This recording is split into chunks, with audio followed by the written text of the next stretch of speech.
Hi everybody, I'm Hui Meng, physiotherapist. Hi, I'm Vivian. I'm a senior physiotherapist from Calibrate Health. Welcome to another episode of Hot from the Oven. And today, we're going to be exploring about, Why does everything hurt after 30? speaking of which, both of us Congrats. are above 30.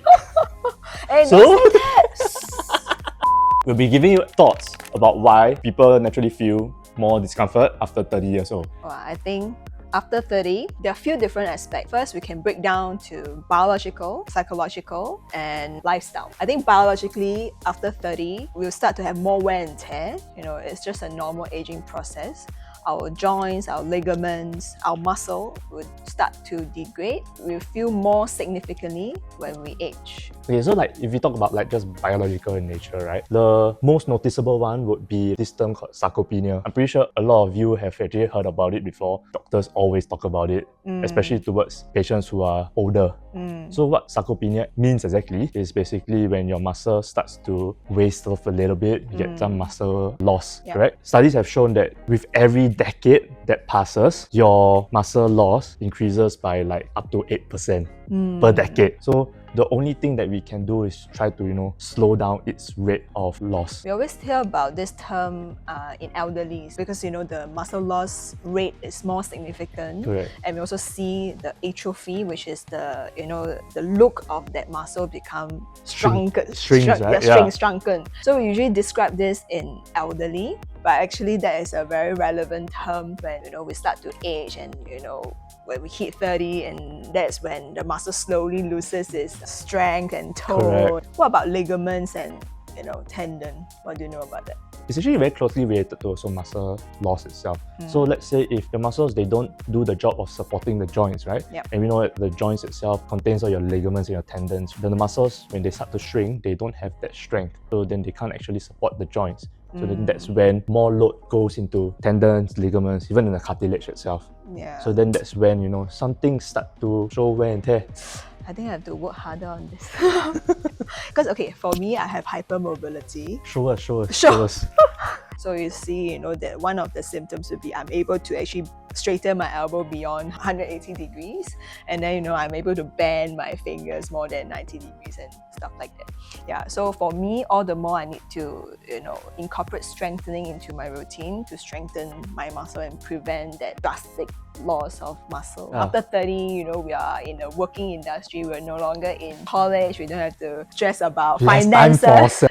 We are single. We don't have kids. We have Don't need to think about pocket anything. money. Correct. And then after 30, think about starting our own family. Correct. Family, progress, housing, money. Yes. And when you're stressed, you can't sleep well.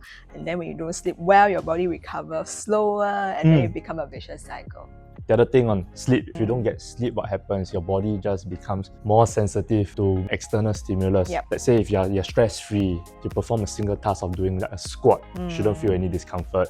But then somehow when you add stress and all the other external factors in, simple action of doing a squat can somehow feel so much different. Can bring about even more aches and pains also. Stress is a very big topic. So when you talk about stress, let me link to something called resilience. As our body ages, our resilience to stressor reduces as well. So, when you were young, you twist your ankle, muscle pain, muscle tear, you can get back on your feet just a few days, right?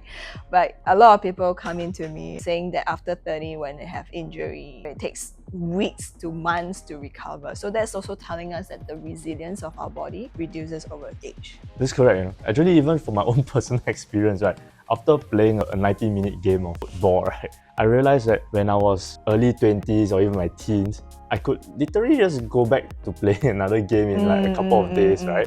But then right now, after that one game, I can't play until at least 4 days later. My body just takes longer time to actually recover. Yeah, so more downtime. Correct. So like what you say, the resilience definitely reduces. Yes, correct. I think it's also linked to the stressor to our body, right? Because once we are stressed, there's something called cortisol, which is a stress hormone in our body, which kind of gives up some inflammation. If you have low level of inflammation all the time, our body will be exhausting energy even though we're not doing anything, right? So because we have a low level of inflammation in our body that doesn't do any repair, it's not beneficial in general. Yeah, it's not beneficial, and it's draining us. I think over time, that would also, reduce our resilience. Posture is also another big topic.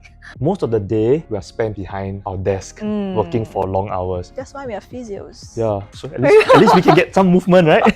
That's the reason why I don't want to work in front of a desk. Yeah, because when you work at the desk, you're going to be there for long hours, you're going to be in a certain position. Some of us go into that very slouch posture, and then we're just there for so long. So then that's where certain joints in your spine will start to stiffen up, certain muscles store even more tension. Yeah, correct? And then you get fatigue, right? When you're in this position. Okay, not just, working in front of a desk, do you observe people on the train? Yeah. Doing this all the time? Tech snack, right? Tech snack. Oh my God. Imagine you do this all the time. Then your neck would be handling so much pressure and the ligaments are continuously stretching and having so much tension. That also wears and tears the structure around the neck. Yeah. So I don't think it's just, just basically age per se that causes this. It's just like, we have to think about all the other contributing factors as well. Yeah, well, we can't really change our age, right? We will age. How do we slow down the negative effect of aging by changing our lifestyle? Yeah, if we are doing all these things, we are stressed, we are not managing it, we are sleeping poorly, eating unhealthily. Yes, eating unhealthily, and then sitting in a poor posture, and we are not aware of all these things. Of course, we're gonna have all this pain and aches after 30. So just now when you talk about sarcopenia, like muscle loss, what should we do about it? My go-to would always be strength training. Strength training will actually help to build muscles. It's going to help to reduce the speed of the muscles start to waste. I feel Pilates helped me a lot because it's working through range and then it's activating the muscle. Of course, strength training is also very important. So I would say, be aware of your posture, add some form of Pilates, yoga, like flexibility, strength kind of training in your routine. And then of course, cardio. I think don't forget about cardio. When you keep yourself active, when you have good lung and heart function, your blood flow to the rest of the body will be better too. Correct. It helps with recovery as well. As simple as commuting to work instead of sitting on the Grab. Get just a little bit more steps in. I think that would also definitely help. And then in terms of stress management, take some time off from your work, having some quality time with your friends, that would definitely help you to reduce your stress. Social activities are very important. I think nowadays we don't get that as much. Yes, correct. We are always on our phone. In-person quality time would be quite useful to reduce stress. Sleep quality, try not to use your phone before bed. Try to have a scheduled sleeping time. And if you are going to the bed at a certain time, do it, repeat it so your body actually recognize that this is your sleeping time. So sleep hygiene is very important. So today we talk about why does our body ache after 30. So we point out a few pointers, right?